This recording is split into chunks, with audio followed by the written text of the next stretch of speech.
Chapter 9. Blood in the Sand.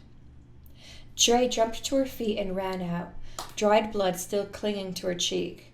Zara stood on the far side of the arena, listening to Jum, guild leader of Sifis. She didn't like the instructions. Drei couldn't tell what they were, but she could guess. The girl was arguing until that was shut down quickly. Zara glided to the center of the arena. She was lean, but muscular, dark in complexion and mood. Everything about her dripped with deadliness. "It is my honor to meet you in combat on this day," she saluted, tapping the longsword gently against her own forehead. Her southern accent sang the words. Drei bowed, flipping her short blades from defensive to attack positions. It was nervousness, but she hoped it looked like prowess. "You don't have to," was all she could get out, but Drei knew Zara was likely instructed to cheat, but she didn't seem to like it. "Begin!" Zara stepped into a high guard and waited. The weight of the combat sat on Drei's shoulders. Zara was an unknown to her.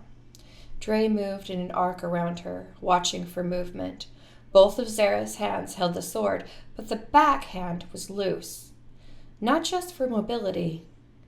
It was going to do something else, Drei realized. Zara's longsword was a distraction. Drei stepped in, quick, both blades in guard position. Zara's face showed confusion. Good. The sword was blocked easily. Drei watched the smaller blade slide from the handle of Zara's longsword. She went to block it, but it slipped past her short blade and into her arm. Drei cried out, but forced herself to continue to move. Drei drove the pommel of her left-hand sword into Zara's face. Zara stumbled back, stunned, but only for a moment.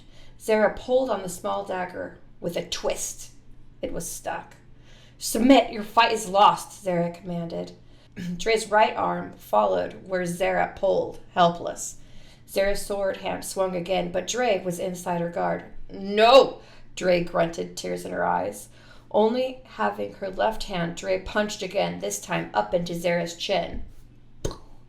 Zara stumbled back, this time falling. She held the dagger, twisting and pulling Drei with her. Drei screamed with agony as the blade twisted. Her knees gave way, and her left hand flipped the blade to attack.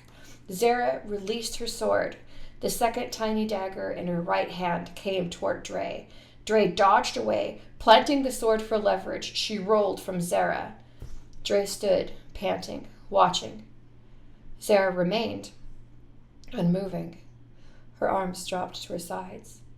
The crowd cheered, screamed.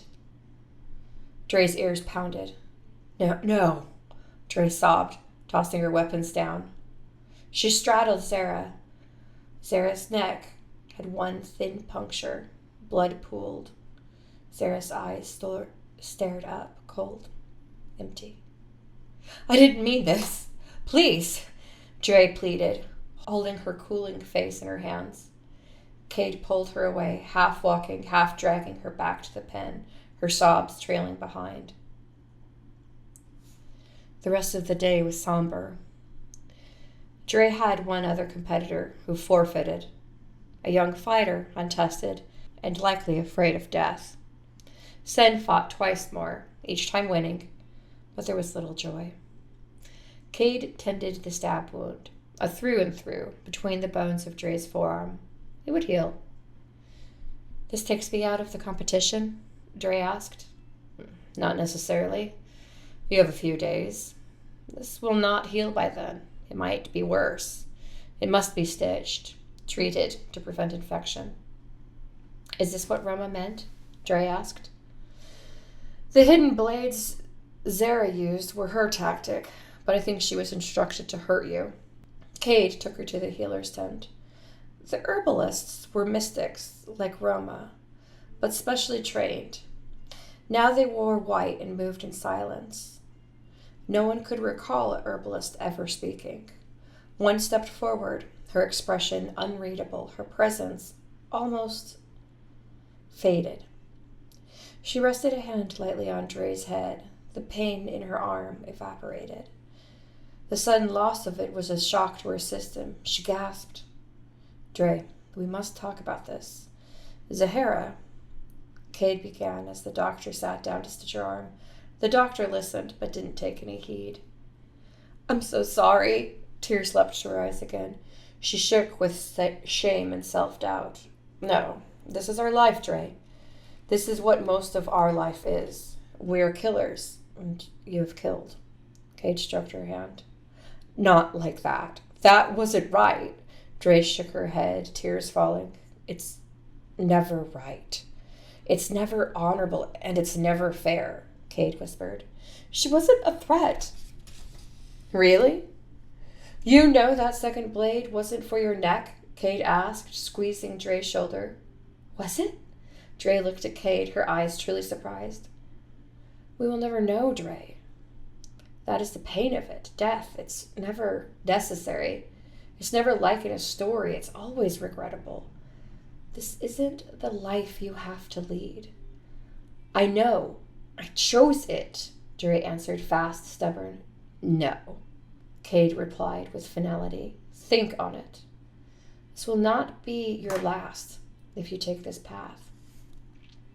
After the contest finished for the day, the trio continued with their plan and headed to Clan Akawan Pavilion. They had been there so recently for the feast. The flowers were gone. Those that remained were wilted. The colorful partygoers now wore the white of mourning, those delicate dresses and robes that only entered the social world when souls left. His family and clan held each other, bursting with sadness. Rohma held Drei's hand, in part for the comfort of each other's touch, but also to use Drei's mind as a shield against the strong emotion and accidental touches that could overwhelm her. Into the center of the pavilion, Tevan was laid out, wrapped lovingly in white cloth, his face pale, his feet unnaturally dark. She knelt at his feet, draped in the widow's white, pearls catching the light like tears, jeweled strands woven through her hair in silent tribute. Her forehead was pressed against his heels. She wept quietly. Rohma, his plan. He married her before he could be forced to marry me.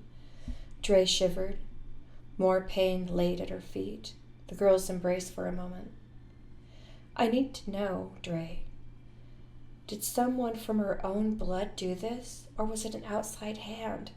She deserves to know the truth. Before grief swallows her whole, Rohma said. What do you want to do? I'll touch her, but it will be hard to control. I will have to leave immediately. Drei looked at Sen. He nodded firmly. How long will you have before the memories unfold? 15 to 30 seconds, but powerful ones like this. Don't be surprised if I forget who I am. I might think I'm her. I might fight. Sen stepped in front of the girls. Or we could talk to her. His palms were up and his face grim. Rohma looked at him in shock. Rohma, she didn't kill him, he whispered as he gestured toward the bride. She wants to know more than anyone. Let's just ask. Sen, you think we're the only ones watching? If we pull her away and talk to her, others will see. The murderer might see. We could be putting her in danger, Drei whispered back. Besides, look at her. She can't talk now, Rohma added sadly. Sen looked around, then to Rohma. Are you sure? Rohma smiled, though the fear was clear. It's simple. She released Drei's hand and stepped carefully through the crowd, making sure not to touch the skin of any of the gathered mourners. When she finally reached the widow, she extended her hand, shaking her head. Peace, she whispered. Her hand touched gently. She pulled the memory, and out of pity or out of compassion, she left peace. Then Rohma turned to flee, cautious, walking with purpose towards Drei. She touched Drei's hand briefly, then ran full speed out of the building, Drei and Sen close at her heels. The memories were opening one at a time. Rohma knew they were behind her, but her body needed to run. The pain was too great to sit with. Her legs pumped. She saw Tevin in her mind's eye, so kind, proper, a gentleman. She'd been so impressed when they first met. Rohma felt the burn in her legs. No, she had never met Tevin. She met him on the bridge. The trees were flowering all around them, pink and red. They kissed for the first time. She remembered the secret letters handed from friend to friend. She remembered Trayvon's promise he would win her. He would rise. For years he worked at his guild, built it. She remembered watching from the hall her father and Trayvon talking, her father smiling and embracing him, the joy in her heart. Rohma's heart pounded in her ears. These were not her memories. Mother didn't approve. Rohma remembered sneaking out, meeting father and Trayvon, the quiet wedding. Trayvon snuck her back in. Mother would be dealt with in the morning. But in the morning, Trayvon was dead. Dead! Trayvon was dead. Rohma ran until her legs gave out from under her, and then she ran some more. The line between her and the widow was thin, but somehow holding strong. Behind her, Drei and Sen panted, calling her name as she fled through the tents, away from the tents, and into the darkness. The pond, the swimming hole, was her intended destination.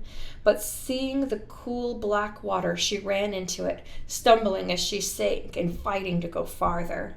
Drei caught her finally. Under the water, the girls rolled. Drei reached for Rohma's face, catching her and cradling her head in her arms. Her wound stung, burned, and bled. Rohma fought her under the water, kicking, punching, flailing. The air left her lungs in a rush of bubbles. Drei held, trying to drive herself into her friend's mind. She wasn't a mystic, but she knew she could calm Rohma if Rohma would only let her. Her lungs ached, but she fought until, to her relief and terror, Rohma stopped fighting. Back at the Aquan Pavilion, the widow lay motionless. Her tears dried into salt on her cheeks. Curled at Tevon's feet, she slept, too quiet, too still. Whispers rose as mourners realized she was not waking. Panic bloomed like a second funeral, blooming quickly and spreading across the pavilion like fire.